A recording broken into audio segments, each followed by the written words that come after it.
پہلے تو ہمارا فرض ہے کہ ہم اس پہ غور کریں، پھر ہم آپ کو دعوت دیتے ہیں کہ آپ اس پہ غور کریں کہ یہ قرآن کی آیات رک رک کے پڑھنا، رک رک کے سمجھنا۔ تو دیکھیے کہ چلو یہ تو خوش نصیبی میں کہہ سکتا ہوں کہ ان یہودیوں کی تھی کہ وہ قرآن پہ گفتگو کر لیتے تھے اور آ کے سوال کر لیتے تھے کہ یہ آیات کیسے آئی ہیں، کہاں سے آئی ہیں، کیوں آئی ہیں، اور اس کے پیچھے کیا وجہ ہے، کہاں سے آپ نے لے لی ہیں۔ تو چلو وہ یہودی تھے اور ان کا ایک اپنا انداز تھا، اپنی ان کی ایک سوچ تھی، اور اس یہودی ظاہر ذہن کے ساتھ سوال کرتے تھے۔ آج ہم مسلمان ہیں اور ہمارے پاس سامنے ہمارے قرآن موجود ہے، ہم میں سے کوئی سوال ہی نہیں کرتا کہ یہ آیت کہاں سے آئی۔ استغفراللہ نہیں بولو گے؟ ذرا بولو نا بھائی، بولو نا۔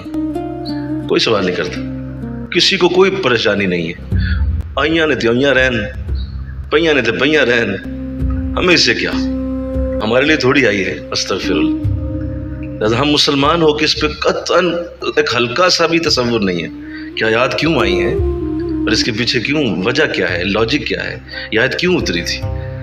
وہ آ کے لڑنا شروع ہو جاتے ہیں یہودی، ہے غیر مسلم، آگے نبی سے لڑنا شروع ہے، کہاں سے آئی یہ آیت، کیوں آئی ہے، یہ کہاں سے لی ہے آپ نے۔ ہم سے تو میں سمجھتا ہوں وہی اچھے تھے، چلو کسی طرح قرآن کی آیت کے ساتھ کوئی لڑتے جھگڑتے تو تھے، اچھا یار پتہ تو کرو کیسے آئی ہے، کیا اس کا معنی ہے، کیوں آیا ہے، اس کے پیچھے مطلب کیا ہے۔